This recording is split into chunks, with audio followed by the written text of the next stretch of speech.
جو لوگ قرآن پڑھتے پڑھاتے ہیں قیامت کے دن ان کے درجات بھی بلند ہوں گے. نہ صرف یہ کہ ان کے بلکہ ان کے والدین کے بھی. تو وہ پوچھیں گے کہ یہ ہمیں نعمت کہاں سے ملی؟ تو بتایا جائے گا کہ تمہارے بچے کے قرآن پڑھنے کی وجہ سے. تو قرآن کی صرف عربک نہیں پڑھنی چاہیے بلکہ یہ کتاب ہدایت ہے، سلامتی کی راہیں دکھانے والی کتاب ہے. یہدی بہ اللہ من اتبع رضوانہ سبل السلام. یہ ایک روشنی اور واضح کتاب آئی ہے جس کے ساتھ اللہ ان لوگوں کو جو اس کی رضا کے پیچھے چلتے ہیں سلامتی کے رستوں کی ہدایت دیتا ہے. زندگی کے ہر معاملے میں آسانی کی کتاب ہے، یعنی آسان احکام والی کتاب ہے. اس میں ہدایت بھی ہے، نور بھی ہے. اسی طرح یہ کتاب گمراہی سے بچانے والی ہے. رسول اللہ صلی اللہ علیہ وسلم نے فرمایا اللہ عز و جل کی کتاب ہی اللہ کی رسی ہے، جو اس کی پیروی کرے گا وہ ہدایت پر رہے گا، جو اس کو چھوڑ دے گا وہ گمراہی پر ہوگا. تو کچھ بھی ہو ہم نے اس کتاب کو چھوڑنا نہیں. جو لوگ پوری پڑھ چکے ہیں وہ دوبارہ سے شروع کر کے ریویژن ساتھ کے ساتھ ہی کر لیں، اور اس طرح اس کتاب کو مرتے دم تک اپنے ساتھ رکھیں تاکہ قبر میں بھی ساتھ جائے، حشر کے دن اٹھے تو ساتھ اٹھے اور جنت تک پہنچائے. یہ کتاب شیاطین کی گمراہی سے بھی بچاتی ہے. اس سے انسان کو ایک فرقان ملتا ہے. فرقان کہتے ہیں کرائیٹیرین کو، کہ انسان اگر قرآن پڑھا ہوا ہوتا ہے تو خود اس کے اندر ایک فلٹر لگ جاتا ہے جس سے وہ ڈیٹیکٹ کر لیتا ہے کہ کیا چیز اللہ کی پسند کی ہے اور کیا شیطان کی ڈالی ہوئی نجاستیں ہیں، اور ان چیزوں کو اپنی زندگی سے باہر نکال دینا ہے. قرآن کی بدولت حکمت اور دانائی بھی ملتی ہے. انسان کو بہت سی ایسی باتیں سمجھ آتی ہیں جو اس کے بغیر سمجھ نہیں آتی. پھر یہ گناہوں سے بچانے کا ذریعہ بھی ہے، یعنی قرآن. کیونکہ اگر ہمیں نہیں پتا کہ اللہ تعالیٰ کس بات پہ ناراض ہوتے ہیں تو ہم شوق سے کرتے رہیں گے. سب لوگ تالیاں بجائیں گے ہمارے لیے، اللہ تعالیٰ ناراض ہو رہے ہیں، لوگ خوش ہو رہے ہیں، اور ہمیں پتہ ہی نہیں کہ حقیقت میں کیا ہو رہا ہے. تو یہ قرآن بتاتا ہے کہ اللہ تعالیٰ کن چیزوں کو پسند کرتا ہے اور کن چیزوں پر ناراض ہوتا ہے. پھر اسی طرح قرآن کے نزول کا مقصد صرف تلاوت نہیں ہے بلکہ اس کا مقصد آیات میں غور و فکر اور اس سے نصیحت حاصل کرنا ہے.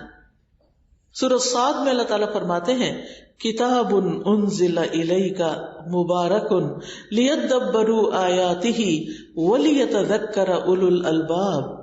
جو کتاب ہم نے آپ کی طرف نازل کی ہے بڑی برکت والی ہے تاکہ لوگ اس کی آیات میں غور و فکر کریں اور اہل عقل اس سے سبق حاصل کریں. عقل والے اس کتاب سے سبق سیکھے. حسن بصری کہتے ہیں قرآن اس لیے نازل کیا گیا تاکہ اس پر غور و فکر کیا جائے اور اس پر عمل کیا جائے، لیکن کچھ لوگوں نے تو اس کو اپنی صرف تلاوت کی کتاب بنا لیا ہے. یعنی صبح اٹھتے ہیں روٹین میں اس کو کھولتے ہیں، کچھ آیتوں کی کچھ پیجز کی تلاوت کرتے ہیں، بند کرتے ہیں، رکھ دیتے ہیں. جیسے کھولنے سے پہلے تھے ویسے ہی بعد میں ہوتے ہیں. کسی آیت پر نہیں رکتے، کسی کا مطلب نہیں پتا، دل پہ کوئی اثر نہیں ہوتا.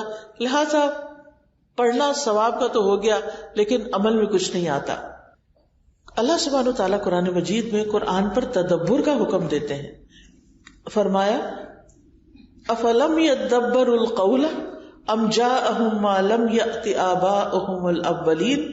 کیا انہوں نے قرآن پاک میں غور نہیں کیا، یا ان کے پاس وہ چیز آئی ہے جو ان کے پہلے باپ دادا کے پاس نہیں آئی تھی؟ کوئی انوکھا دین آیا ہے ان کے پاس جس کو پہچان نہیں رہے. تو یاد رکھیے ابن تیمیہ کہتے ہیں جو ہدایت کی غرض سے قرآن میں تدبر کرتا ہے اس کے لیے حق کا راستہ واضح ہو جاتا ہے. جو ہدایت کے لیے تدبر کرتا ہے اس کو ہدایت لازماً مل جاتی ہے. اور قرآن کی اگر کوئی صرف تلاوت کر دیتا ہے اور اس پر عمل نہیں کرتا یا کوشش بھی نہیں کرتا کہ اس پہ عمل کرنا ایک دن، تو اس کے بارے میں آتا ہے کہ قیامت کے دن ایسے لوگ جو ہیں، یعنی جو صرف پڑھ لیتے ہیں اور عمل نہیں کرتے، ان کی سزا کیا ہے.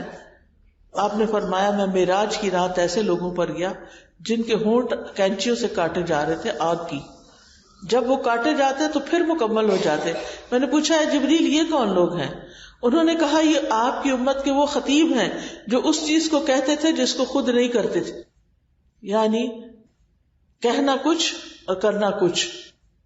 ہم سمجھتے ہیں کہ اتنے سارے لوگوں میں کیا پتا چلے گا. نہیں، لوگوں کو نہیں پتا چل رہا تو فرشتوں کو تو پتا چل رہا ہے نا، اللہ تعالیٰ کو تو پتا چل رہا ہے نا، اور وہاں تو لکھا جا رہا ہے نا. پھر اسی طرح جو شخص قرآن سے منہ موڑے گا اس کے لیے قرآن میں سزا بتائی گئی.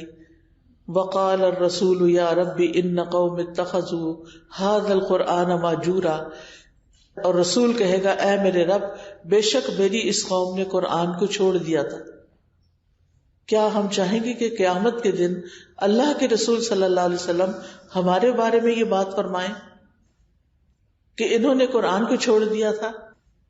اور جو شخص قرآن سے غفلت برتے اس کے لیے الگ سزا ہے. سمرہ بن جندب سے روایت ہے کہ نبی صلی اللہ علیہ وسلم خواب بیان کرتے ہوئے فرما رہے تھے کہ ایک شخص کا سر پتھر سے کچلا جا رہا تھا. آپ نے کچھ چیزیں دیکھی تھی، ان لوگوں کے جسم دیکھے تھے جو قرآن یا نماز نہیں پڑھتے، اور پھر آخرت میں وہ چھپ چھپ کر سامنے نہیں آئیں گے. تو سامنے تو ہر کوئی آئے گا، لیکن ساتھ ہی یہ ہے کہ وہ چاہتا کیا تھا، اس کو تربیت کی ضرورت تھی. تو کہا گیا کہ قرآن کا حافظ تھا مگر وہ اس قرآن سے غافل ہو گیا اور فرض نماز پڑھے بغیر سو جاتا تھا. ساری رات جاگا اور عین نماز کے وقت سو گئے.